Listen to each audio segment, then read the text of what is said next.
record. I'm going to share my screen with you all. And sharing screen is always fun. I've got to get the chat open. All right, I think we're ready to get started. So, choosing a graduate school. It can be challenging, but don't worry.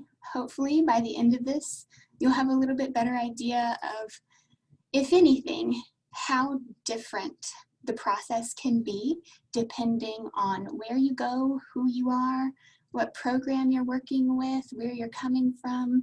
All of these different things can make a difference for the process, but I'll share some tips and tricks that'll hopefully make it a little bit easier for you all. So, the number one thing that students ask me about when they're emailing, calling, is what is UT Tyler ranked? What is the ranking of this university? It is very difficult to say. We don't have a standard national uniform ranking system in the US for our universities and colleges. There's just too many of them. So typically they are ranked on a number of different select criteria. Like you might, if you just Googled real quick, what is the ranking of best ranked universities for those kinds of things, you'll see that there are just lists and lists, and it'll say best online university for education students in Texas, or best face-to-face programs in engineering with a football team and a big campus. It's very, very specific. Now, that being said, those lists can be a great way to get started if you have no idea what university you may be interested in. Those lists can introduce you to some viable options that you can then go do your own research on. But just keep in mind that with big lists and random websites, there's the potential that they're not too legitimate. Maybe someone paid to have their school listed at the top of that list or something like that. So if you want to use a list to get an idea of what school may be good, we recommend the US News and World Report. That's a legitimate website. It'll have a bunch of lists, but you can trust the information there as pretty accurate. But because it is so difficult to narrow schools down just based on their rank, it's not what I recommend focusing on as the number one thing to look for in your search. Instead, I recommend focusing on accreditation as the number one thing you're looking for in a US university. Now, there are a ton of different types of accreditation. In the US, you're going to see national, regional, and industry specific. And the one that you want is regional.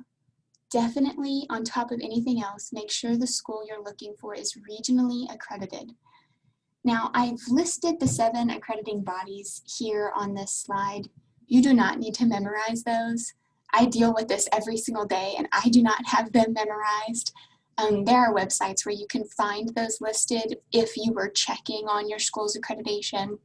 But on their website, on the university's website, you should be able to search accreditation and find an accreditation statement. And that will tell you if they are regionally accredited or something else.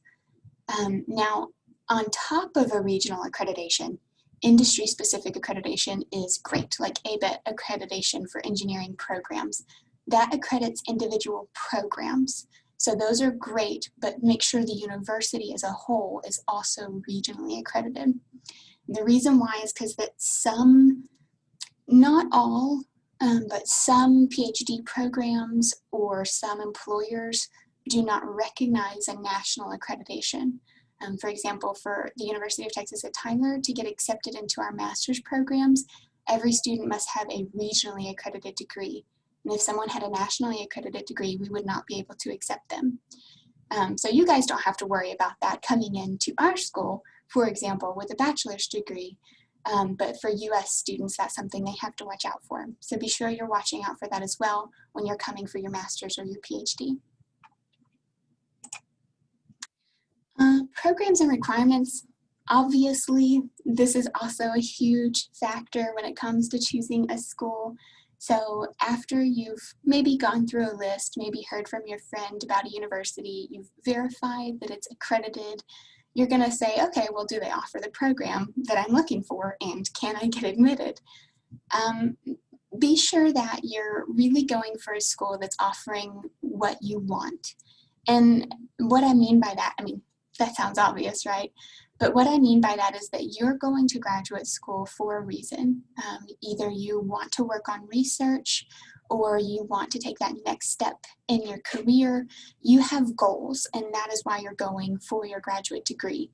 Be sure that whatever those goals are, the school you're choosing and the program you choose are going to help you get there. I've had a lot of students email me and say, well, what programs do you offer? Well, what programs do you offer that I don't have to take the GRE? I was like, well, I mean, art, I don't know. What are you interested in? And what are your goals? Don't just go for the one that's like, yeah, easy to get admitted into, sounds good. And I know that sounds obvious, but I get that question so often. I'm like, maybe I should mention that.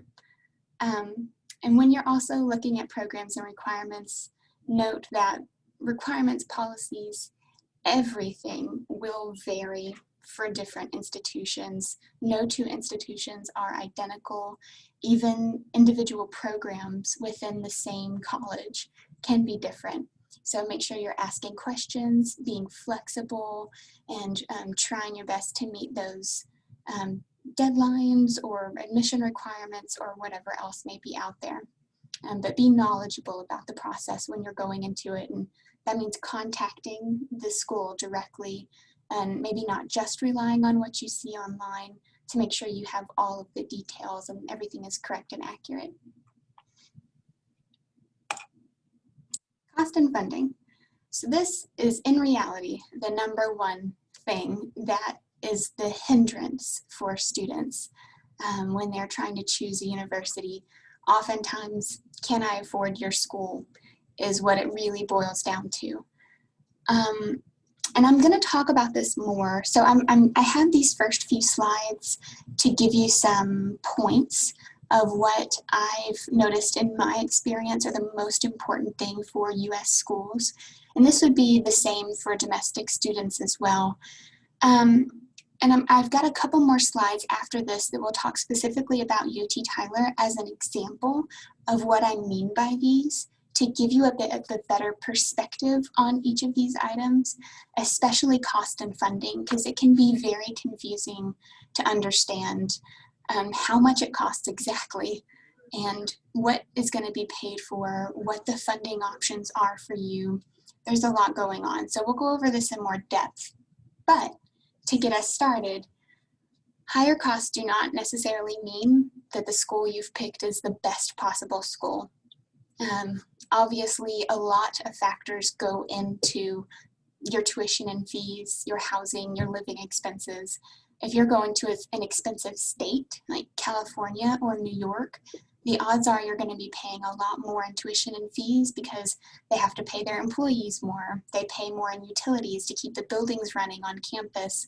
All of these different things trickle down to you, the student, to pay a bit more in tuition to keep things running. But that does not mean that that school is any better than a school in a cheaper, more affordable state that has maybe a better economy or fewer people or whatever the case may be. So just keep that in mind. And then when it comes to funding, say you are going to an expensive school, it stole your heart, it looks like the best fit for you, you know it's going to be an amazing experience. Explore all of your funding options, because if you go into an expensive school but you're getting a full ride, then it doesn't matter how much it costs. And there's a lot of different types of funding, scholarships being the most popular. And of course, everyone knows about the scholarships that the university is going to give, institutional awards or internal awards, but also be aware of external awards. You know, sometimes there are big companies like Coca-Cola or Nike or whatever, and they would give scholarships to students. There are a lot of different websites that you can explore to find out what external scholarships are available. Just be careful with those. There are also a lot of scams out there. If someone is asking you to pay a fee to apply for a scholarship, it's probably not legit. They want to give you money, not the other way around. And usually if they're like, oh, we'll contact you, no contact information is available, you know, you can't ask questions and confirm legitimacy, that's probably a red flag as well. But my recommendation is to go with companies, organizations, communities that you know, that you trust, and you can't go wrong with that. Research and teaching assistantships. These are also incredibly popular, especially with international students, especially with science and technology students like yourselves. The only thing I think that students often miss when it comes to RA and TAs is looking outside of your academic department. And not everyone can do this, but if you're working on research that is interdisciplinary or multifaceted, you may be eligible for a research assistantship in another department. For example, if you're working on biomedical wearable technology, you could be getting a position in maybe mechanical or electrical engineering, or maybe the health sciences or nursing departments, because that technology stems across both fields, and there could be faculty from either of those disciplines working together. So just something to think about. Not always applicable, but it could be out there. We've seen it here at UT Tyler, which is why I mention it. On-campus jobs, not as prestigious as research and teaching assistantships in people's minds often. However, on-campus jobs are an amazing opportunity to get experience working in the US in an office setting, a non-academic setting, which can be really beneficial to you if you're looking to get a job after graduation or CPT or something like that. So if you are excited about the thought of working in the US after graduation, an on-campus job can really help you get your best foot forward versus someone who didn't work on campus, may not know the nuances or the differences in how the application process is, the interview process, how the resumes look different. It is very different. You may not think it is, but it is quite different. So on-campus job can help with that, and it pays. So instead of getting a stipend with the research and teaching assistantship, on-campus jobs usually pay bi-weekly or a couple times per month, which can be helpful for groceries and utilities and that kind of thing. And then loans and grants, these are great if they are available to you. I know not every government or bank offers these kinds of things, but if they are available to you, there are resources for you to find out if these things are available and to help you take advantage of them. I only mention them because it's worth the effort to find out what could be available to help you fund your studies. Okay, I know I'm talking fast. I know I'm moving fast. We have to get through all of the information. But please do remember the chat is open for questions. So if I've glossed over something that you're interested about, just drop that in the chat real quick and we'll talk about it more, or we can answer that question for you quickly. So last thing here before I move on to some examples of what I've been talking about are community and quality of life. And I think this is the most underrated thing that graduate students don't always think about when choosing a university in the US, is that you want to go to a university that will make you feel good, make you feel safe, help you grow, where you can thrive. It's not always just about the academics. If you are an outdoorsy person and you're going to a school in the big city with a big nightlife and that's not your thing, and you want to be able to focus in the quiet on your studies, then probably a university in the middle of Orlando, Florida, or New York City may not be the best fit, because those are bustling nightlife cities. Or vice versa, if you're going to a rural country town and you like to party, well, you are not going to be enjoying yourself. And I know that sounds obvious, but it can be easy to overlook a community when you're focused solely on your academics. And while, don't get me wrong, it is important to focus on your academics, you're also going to be living there for at least a year and a half, 2 years, 4, 6, if you're getting a PhD. It really depends. So you want to make sure that you're enjoying your experience as well. And, you know, that's part of the reason why you're coming to the US is to have an experience. So make sure it's one that fits what you're interested in. Talking to an alumni or a current student can help give you an idea of what the community is like on a campus. If you go somewhere and you're like, ooh, I'm having a hard time, I'm not meeting people, I'm not sure if this is the best place for me, if you're feeling homesick, joining a student organization or starting your own can really be beneficial in helping you build your network of friends. And so definitely do that. Don't be afraid to reach out to others. If you feel some way, chances are there are other people who feel the same way as you or have felt the same way as you and can help you get out of it. So again, just be sure that you think about yourself and your happiness when you're choosing a school as well. Don't want to harp on that, but you get what I'm saying. Okay. So, I'm not really going to pause here too much because I've already mentioned the chat, but now we're going to move into UT Tyler specifically, again, to put all of these things into perspective and show you real life example of what it can look like at a university. So I've listed out all of the programs that we offer here at UT Tyler.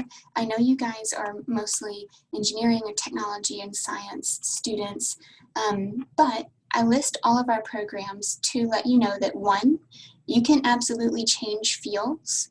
If you have a degree in engineering and you want to get an MBA, you can absolutely do that. Do whatever fits your goals. Now, be sure to ask each individual university before you apply to make sure that that is within their requirements for their programs. But at UT Tyler, very few of our programs are so rigid that someone couldn't cross streams or choose a different degree from a different background or something like that. And another slide, in case you thought that was all. There's a whole nother slide, obviously the one containing our College of Engineering.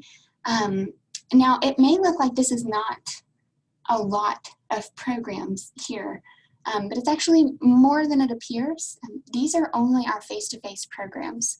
I have not listed our online programs here because typically international students are interested in face-to-face programs to get an F1 visa. If you're interested in studying online from your home country while you're working or from any other country while you're working, that can be an option for you as well. There are tons of online-only programs available.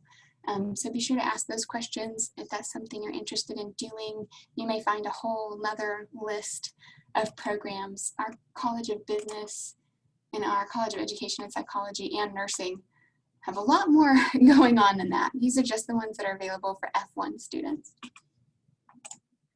So, admission requirements. I'm going to say this a lot over the next few slides, but it depends. It depends on where you go. It depends on what program you choose. You just saw all of the different programs that we offer to students on an F1 visa. Very few of them have the same admission criteria. I think the only one thing document-wise that is the same for everybody is an undergraduate transcript. Some of our programs require an evaluation of that transcript from an external party. Our departments, the 3 engineering programs and computer science, do not require an evaluation for admission. Their faculty are knowledgeable enough to make the evaluation on their own, and so they don't require it. They just need your official transcript to review. Some programs will allow you to upload documents on the application. Some programs require you to submit them officially after you apply. Some offer provisional admission with an unofficial document. Some need official upfront, no decision made until they're in. With TOEFL, IELTS, PTE, or Duolingo English test, those are all of the English exams that we accept here at UT Tyler. We have a university minimum but some programs have a higher minimum, like accountancy and psychology both have a higher minimum because you're working directly with people the entire time. GRE, GMAT, or MAT, some programs offer a waiver, some don't require that at all, some it's mandatory no matter what. For example, the engineering departments, the GRE is mandatory. They want to see your scores. The only exception is civil engineering. They have a waiver for those with work experience in the US, but not across the globe. So it's all very, very specific depending on the program you choose. So be sure again that you're scouring the website, focusing on your program, and confirming all the information that you find with someone at the university to make sure it's all accurate and you understand what's expected of you and when you'd be getting a decision.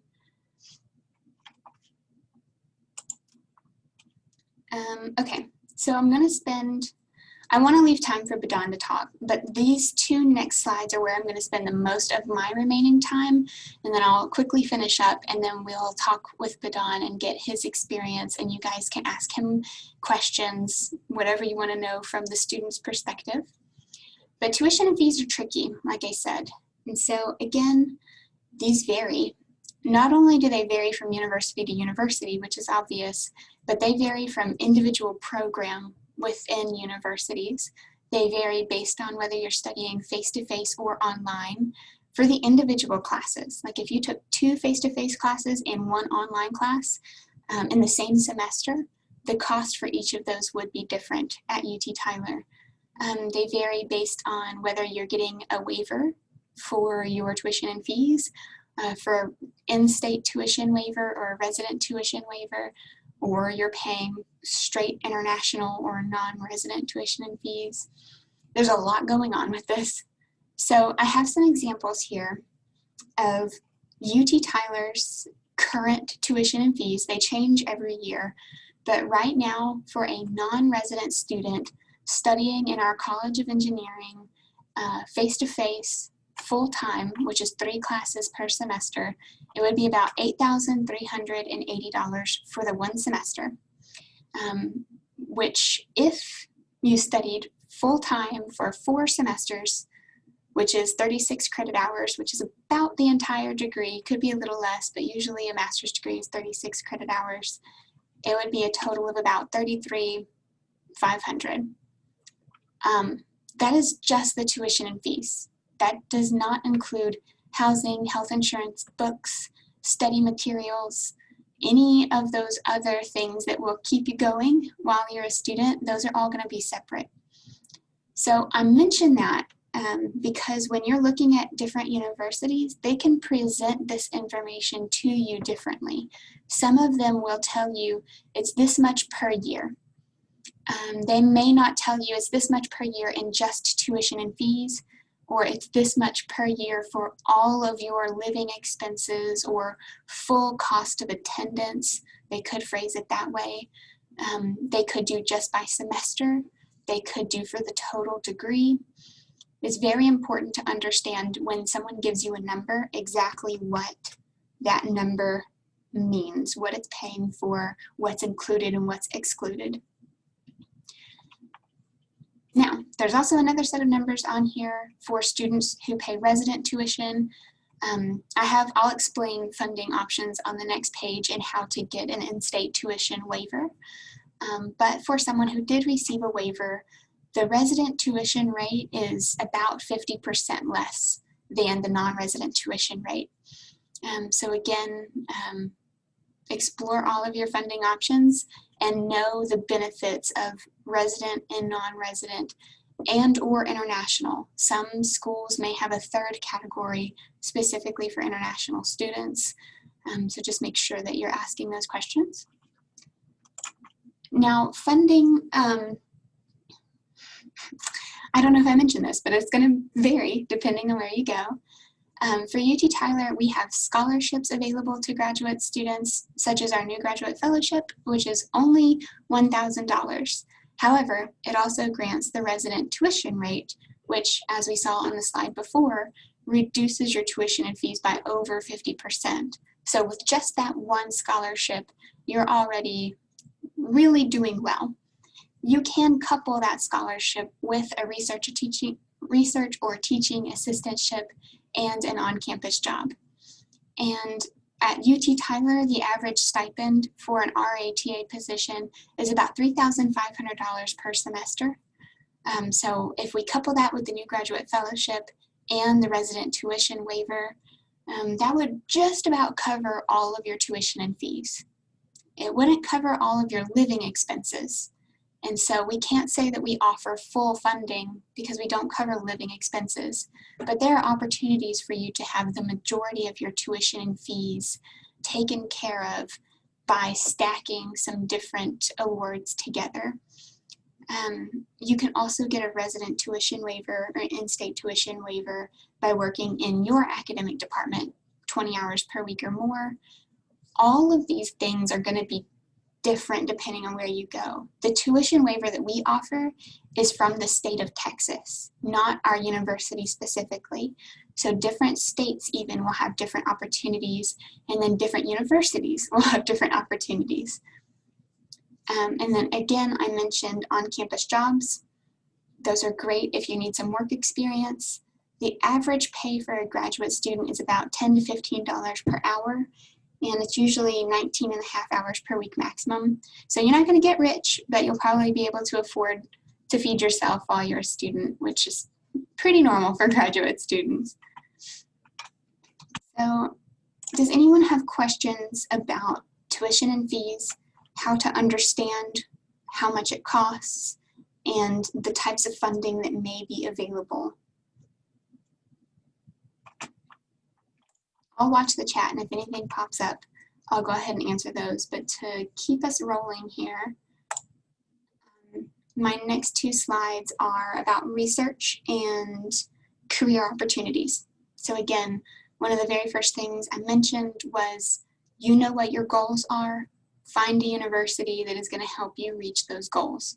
If you're interested in research, you need to see what that university is offering, not just within your department, but the university as a whole that supports you as a research student. So for example, at UT Tyler, we have Grad School 180, which is a research competition held annually for UT Tyler's master's and doctoral level students. It's open to the entire community, so people from off campus are coming. It's a really great opportunity for exposure. We've had articles written about our students' research after it was over because there was a journalist in the crowd who was interested, and you can win some cash prizes. The East Texas Research Conference brings students from all over the East Texas region, all of the different universities that are in East Texas, and puts them all together and lets them talk about their research together, present at a conference. And then we also have ScholarWorks, which is a repository where all of the research being done at UT Tyler is posted so that anyone from around the world could review our research at any time, download it, all of that good stuff. And then career preparation, if you're trying to get a job and you're interested in going out and making tons of money, then again, make sure the university offers resources to help you do that. Resume building workshops, interviews, career fairs to introduce you to employers, all of these different things are really necessary, especially for international students. In my experience, I've seen students who take advantage of these types of things from day one. Their first semester, they're going to every workshop that Career Services offers, versus the student who waits until they're a couple months away from graduation and is like, oh yeah, I should start applying for jobs. And you'd be surprised how different the work environment is, and you won't realize it until you take advantage of these types of resources and do it early so that you're prepared to meet those challenges versus late. That's how you're going to get the best possible position.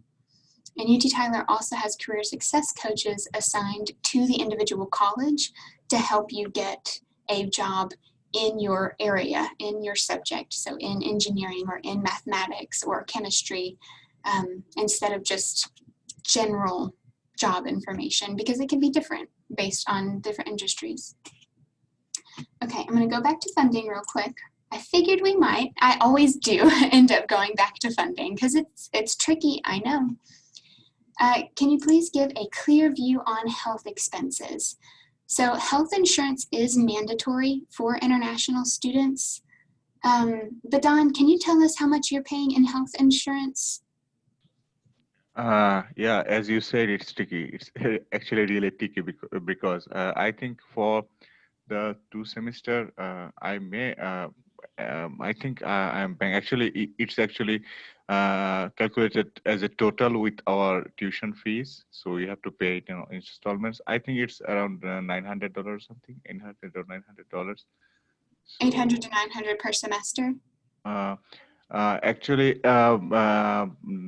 yeah, per semester you can say, but since we have to actually take 2 semesters in a year, so we have to actually pay twice that Okay. amount. I was thinking it was about 16 to 1800 for a year. Yeah, that's around there. Okay, yeah, and that's the health insurance available to our students is a state insurance plan. So that is the amount that is for Texas students at UT Tyler. So again, that amount can vary. Health insurance is managed by our Office of International Programs. They will also help you with the I-20 process and everything related to you physically being here as an international student, visa, immigration, OPT, CPT, all of those questions is managed by our Office of International Programs. And they also help you get the health insurance, and you pay it alongside your tuition and fees. So you can take out an installment plan to take care of that, to help it make it a little bit more easy. Is it possible to get a scholarship after joining the university? Yes, it is. So at UT Tyler, it is. So we have scholarships for returning students. So the new graduate fellowship is for students in their first semester. So you would apply for this immediately after being admitted and hopefully get that funding for your first semester.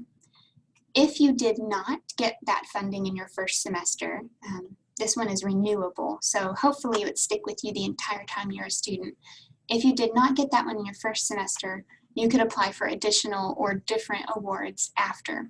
And those vary a lot. It's one application. And when you apply with that one application, you're considered for all of the different other scholarships that the university offers.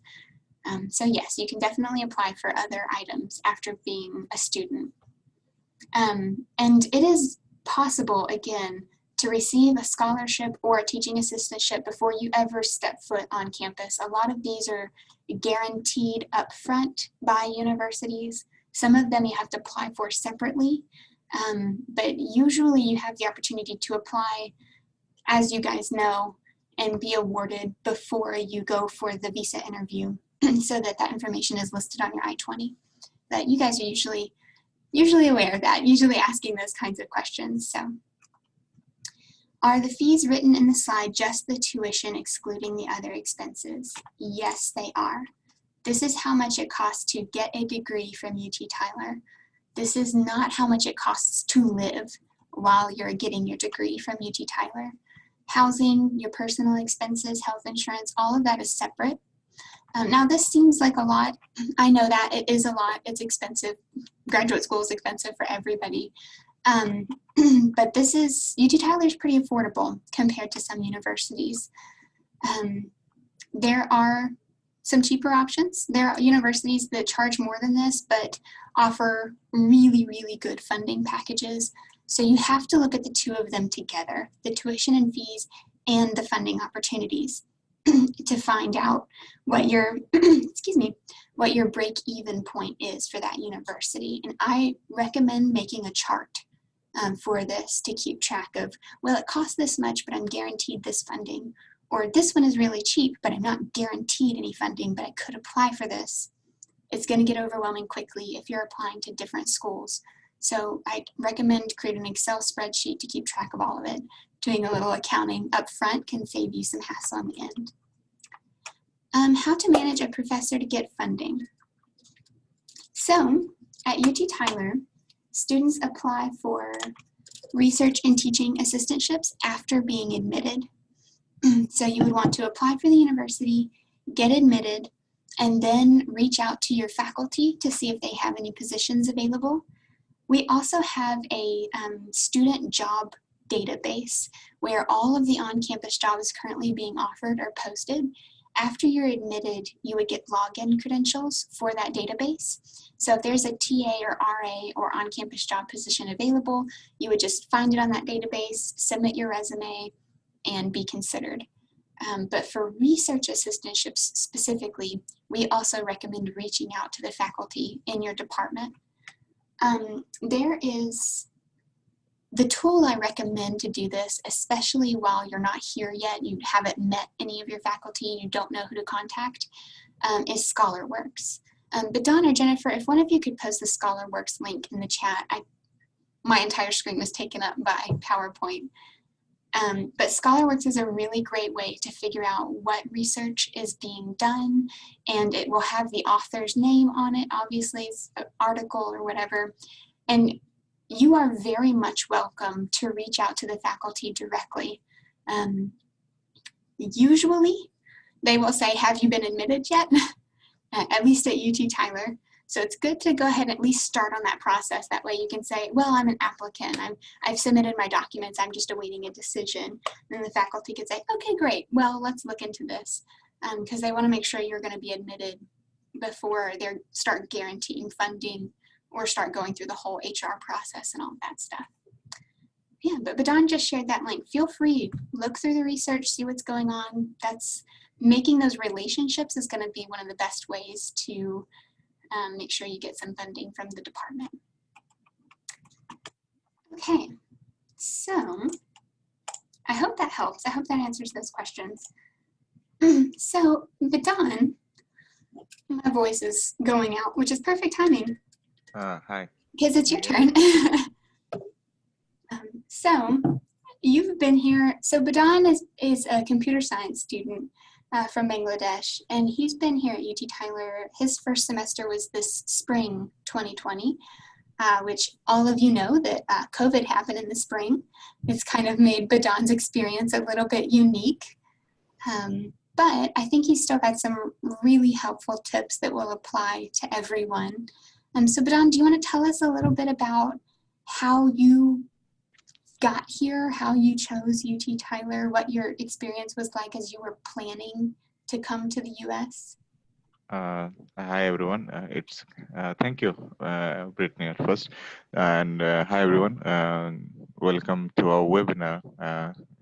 It's really great to have some people from Bangladesh in the webinar. So. Okay, so my opportunities at first, when I was thinking about coming to US, at first what I considered is actually the weather, because I was thinking that I should go to a place where the weather is kind of moderate like Bangladesh. So I actually shot my 3 favorite states were California, Florida, and Texas, because they have the quite moderate weather, what I heard from various sources. So I was looking for the universities there, and I started actually contacting the university. So I got many responses, really good responses from universities. So what happened in UT Tyler, that when I actually knocked UT Tyler, they actually their response was really nice. The professor was really encouraging, and the admission office were really great. So what was the fact that I was actually planning to apply for fall 20. So luckily, I was in conversation with the admission office and the professors, and the admission office actually encouraged me to apply for spring 20, and I think there's a divine intervention that did so, because if I was planning for fall 20, I don't know, I may not get the visa and I'd not be able to actually come to US. So I applied for spring 2020, and I got the admission. Then I applied for the new graduate fellowship. I also got the fellowship, and then I decided to actually move to US, and I applied for the visa and I got the visa. So that's the long story short. and that's why that's how I actually ended up being in University of Texas at Tyler. Also, I actually contacted with some professors. They were also very encouraging. I checked the course curriculum online, so most of the courses actually fit my expectation. That's the reason why I actually chose the University of Texas at Tyler. And you guys feel free to ask Brittani questions about his experience specifically. I know a lot of students usually have questions about the visa process. He's been through it. I haven't, so he's a better person to ask those kinds of questions. Brittani, what is something that you think other students should know? Maybe something you didn't know, or something you learned, or something you found was the most important. Do you have anything like that that you think? Okay, I got it. So I'd like to actually share some points actually concerning the students back in Bangladesh. So the requirements, there is a very there is a lot of confusions among the students about the requirements. Actually, most of the people who would actually knock me to come to USA, they'll say, okay, I have a low CGPA, what should I do? So that is very important. What is the fact is that in UT Tyler, the admission process is holistic. That means although it is written that it is already actually Brittani pointed out that, but I would like to actually talk more on that. So although the requirement says that you need minimum CGPA 3.0, but if you have good GRE score, if you have work experience or good SOP, good language score, you can offset actually your CGPA. That means you can actually apply even lower than 3, although it is smart. But the fact is that the language requirements are actually strict. So for the language tests, what is mentioned there, like for in IELTS, TOEFL, or Duolingo, you have to get the score at least. But for the GRE, if you have a high CGPA, if your GRE is a bit low, then the CGPA will offset the GRE. If you have lower CGPA and higher GRE score, so they can actually compensate for each other. So that's the point. So don't get decided. Make a good application package if the application is holistic, and apply. That is my actual recommendation, because I have seen because is one point is weak and another point is strong, then it overall makes your in average it makes your application package a strong one. So you should consider that. Apart from that, many people have actually some confusion about the expenses here. They don't have idea about what are the expenses, how much they have to pay apart from the tuition. So for housing, I live in a 1-bedroom apartment. So it's around $600 per month. That's the rent. Apart from that, if you consider your bills like electricity or your internet bill, that will be around another, what can I say, around maybe 140, $130. And uh, Texas is really cheap in regard to foods. So if you spend like $100 to $120, you will be able to actually cover all your expenses, food expenses. So this is the cost that I'm saying is about one person's. If you can, many of the students have actually roommates in their room. So if you have roommates, then this price has got shared. So it is much less if you have roommates here. So most of the international students from Bangladesh, India, they have actually roommates. So the more roommates you can have, the more it gets actually split down. So that's the actually cost estimate as for the living. Apart from that, I'm not actually coming up with anything that I should talk, but you guys can ask me questions if you have anything. Please go forward. If yeah, GRE score was mandatory this to apply at UT Tyler, but some department actually waived it, so it's department specific. You should go and check the requirements of the department. We did keep the GRE as a requirement because ETS started offering it online. And it is still currently available online, even though a lot of the testing centers have started reopening. So for students that maybe are not comfortable or able to travel to an open testing center, it is still available online. So we are still requiring it. Otherwise, if it hadn't been available online, we may have started waiving that, but we didn't need to. Okay, so there is a good question from I think that how much bank balance is required to be shown while visa process. So what is the fact that once you get the admission, you apply for the scholarship, you apply for the job. So if you get the institution, if you got the NGF, then you will get the institution, and so it will actually they will actually deduce the tuition fee and what actually is after deduction, what is remaining, that will be actually written on your CFR. So yeah, Brittany already posted the CFR. So and you can also deduce like if you have gotten any job like RAT or something like that. The rest amount is shown on the CFR, and that amount you have to show. So many people say that you need to show much more than what is in listed in the CFR, but I don't think so. I didn't show, like two times the CFR, 1.5 times the CFR.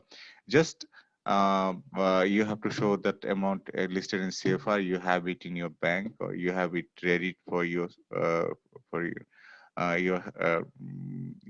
your requirement, and you have to actually have good answer for these questions, like in the visa interview, that how you are going to fund your study. So that's what actually.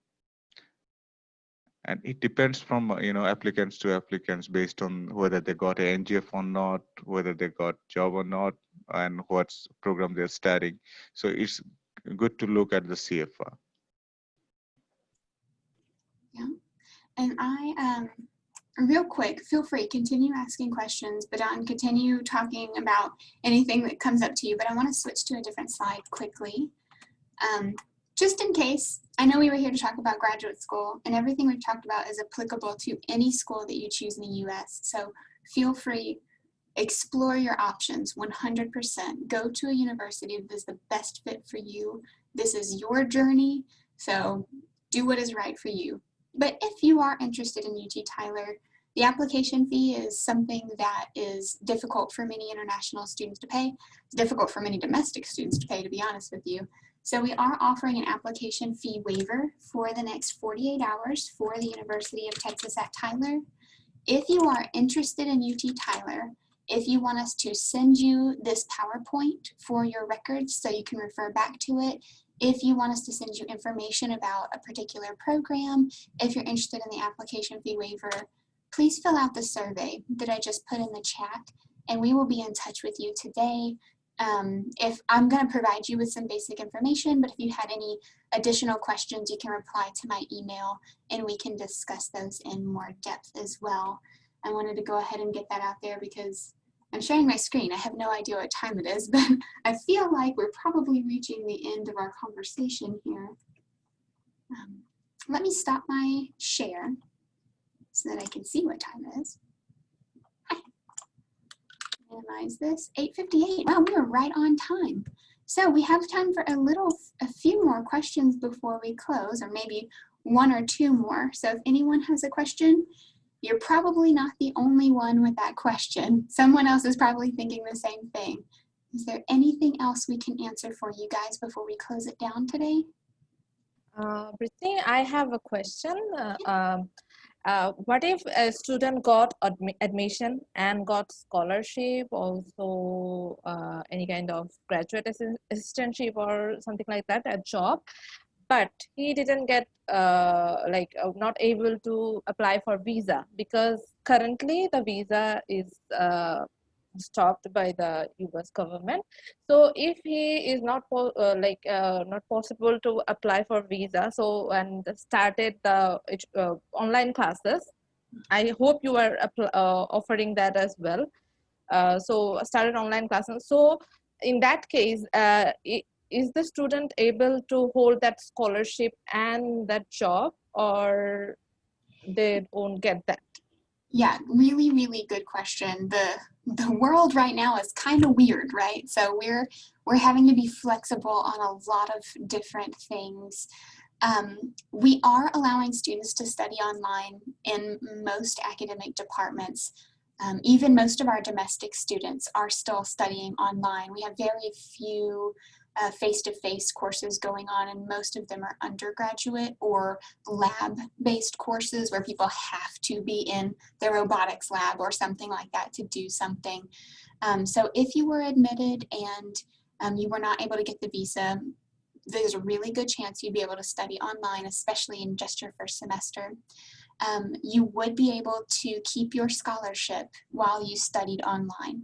That is not a problem. If you decided just to not study online, you could defer your admission. You would not need to reapply. We would just bump you out to the next semester and keep our fingers crossed that the visa process went better. You would have to reapply for the scholarship, but any deferred students goes to the top of the list for those scholarships. So your chances of getting it for the next semester would be very, very good. I can never make guarantees, but they'd be very, very good of getting it for the next semester.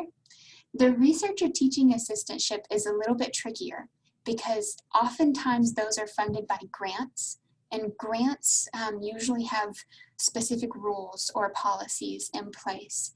And so hopefully you would be able to keep your position.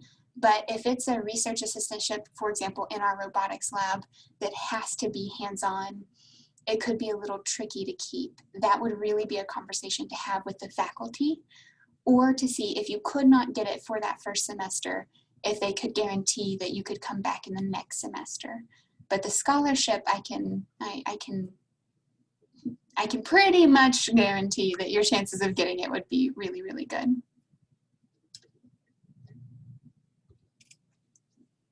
Okay, are there any special waivers or funding for the Bangladeshi academicians? I don't know if I pronounced that right.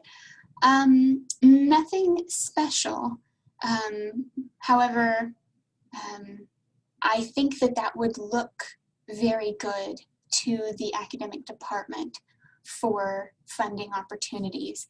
Anything that you can use to make yourself stand out to the academic department is going to help you.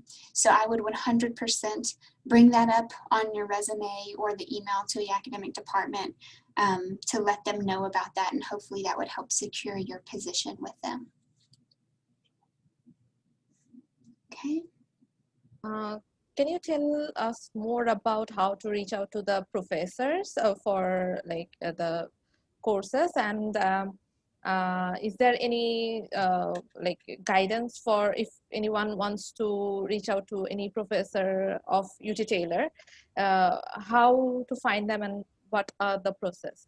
Yeah, you can absolutely. Explain to the student.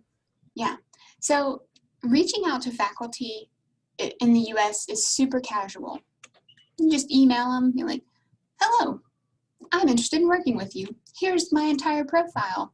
Do you have anything available? Do you have time to meet? Can we chat in a Zoom session? You are absolutely welcome to reach out to any single person on this campus and ask those questions.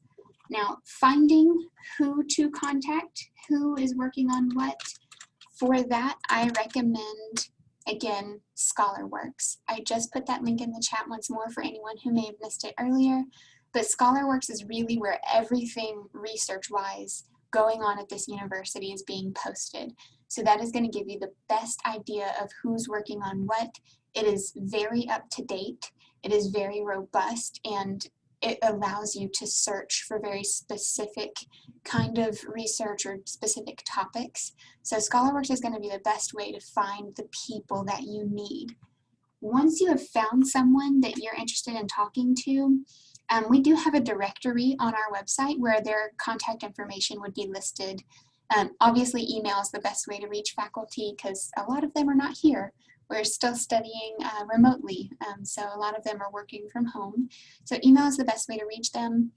You are welcome to contact them before you are admitted if an RA position is a must for you. However, very rarely will a faculty member guarantee you a position before you are admitted. Most of them would say, yeah, your profile looks good. Talk to admissions about the process. It is after you are admitted that they will really start to have an in-depth conversation with you about the opportunities that they have. A lot of them will tell you up front, no, I don't have any opportunities available in the foreseeable future. So that's helpful. But there are a lot of RA and TA positions going on in our College of Engineering and our STEM programs. So the more likely scenario is that they would have something going on with one of the faculty that they were working with, but they are going to want you to be admitted before they start going into depth, because they do get a lot of these kinds of inquiries.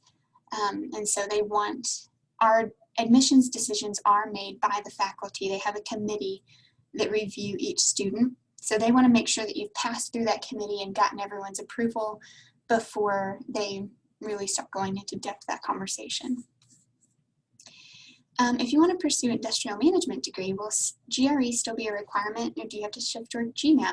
Very good question. Our industrial management program, which is quite common, actually, while we're talking about it, I have a little article here you guys may find interesting. One of our students is an industrial engineer at Amazon, and he did our industrial management degree. And he has an article about rankings and if they really matter. I just put that link in the chat if anyone's interested.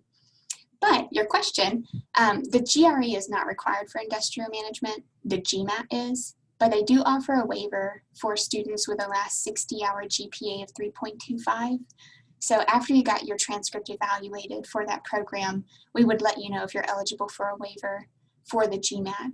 If you had already taken the GRE, they would accept it. So if you're applying for a lot of different schools and everyone else wants the GRE, you'd be fine. But the GMAT is their preferred exam, and you might be able to get it waived.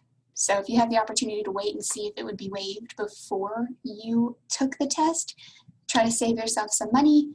I recommend doing that instead. I'm really glad you guys are asking questions.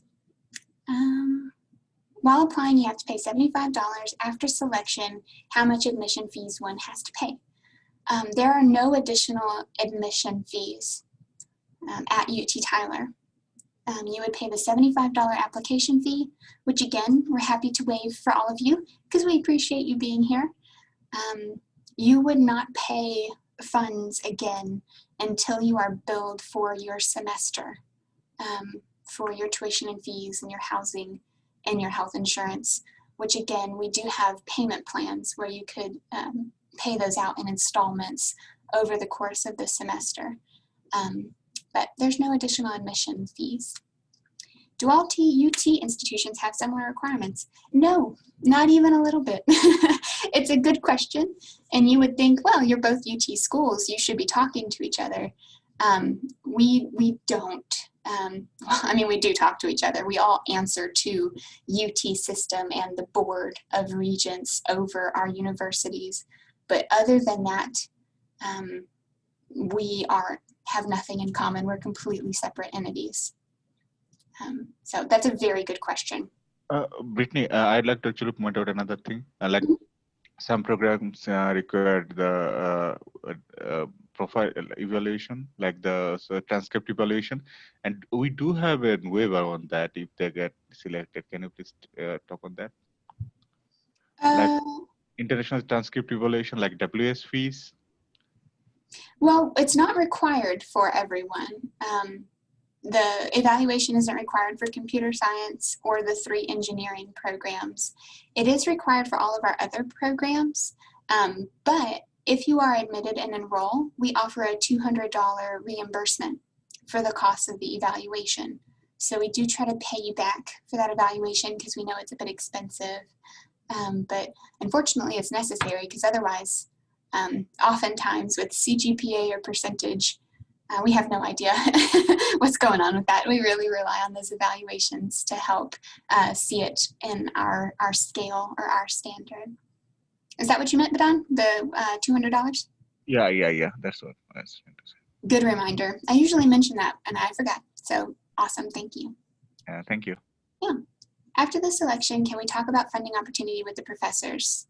Is that the after admission you mean? Yes. After the faculty have approved you or given you positive feedback on your application and you receive your official acceptance letter from the university, that is when we recommend speaking with the faculty about funding. With UT Tyler, you apply and get admitted, and then you apply to funding separately after admission. Sorry to interrupt you, Brittany. But I have a point to actually mark, because as you said that what I should actually share. So my request to everyone who are actually planning to apply, please plan to apply early, because there are a lot of things you have to do after getting the admission. So don't wait for the deadline. Most of the people are checking for deadline, because the more close to your deadline, you are messing up on many things. Like for example, when I came here, I applied late. I came here, I spent around 1,30,000 BDT just for the ticket, but I could have gotten it like for 50,000 BDT. So I spent a lot on just only one ticket. And not only that, after getting your admission here, you have to apply for the jobs. So the early you get the admission, you get the chance to apply for the scholarship, the jobs. The more time you get, the more job options you have. Also, you have to get the visa, and getting the visa, interview date is very tricky in Bangladesh. So you should at least plan at least 2 months earlier. That's the better, you are in safe hands. Also, there are a lot of things you have to manage. Please do apply early and do plan to apply early. That's my request to everyone. That is really good advice. I recommend it as well. It'll save you a lot of hassle. And I do want to be respectful of everyone's time today. We're about 10 minutes over. We've had some really good questions. I encourage you all to reach out to me if you have additional questions. I'm happy to answer those. I did put that survey link in the chat. Just in case you missed it, I'll put it in the chat again. This is a great way to reach out to our office to ask for more information. So there's that survey link again. You can also email me directly at igs@uttyler.edu. I just put that in the chat. But since we're over a little bit, I'm going to go ahead and end it here. So again, thank you guys. Thank you guys for joining us. Thank you for your attention. I hope it's helpful. But yeah, Asma, do you have anything else that you'd like to add? Thank you so much, everyone, for joining us, and thank you, Brittany and Vidhan, for doing such a session. I guess it is very helpful for our students, and I would like to request everyone to reach out to Brittany if you have any question. I guess they will help you and they will give you the right direction to reach out to professors or anything you have in mind. So thank you, everyone. And also you can reach out to me. I will provide my email address here. If you have any question related to studies in US and in any university or any kind of direction you need, we are here to help you. And currently we are doing all the events online, just like this. So you can join our sessions and reach out to us anytime you want. Thank you again, Brittany, for this lovely session, and hope we will do such sessions again. And I want to thank Mahabi for connecting us with the student of CUET. So thank you, Mahabi. Welcome, Apu. Hope to see everyone again with a similar webinar in future also. And the students also enjoyed the webinar. It was really helpful. Thank you. Thank you, Brittany. Thank you. Thank you and goodbye, everyone. All right. See you guys later. Bye. Thank you. See you. Bye. Have a nice day. Thank you.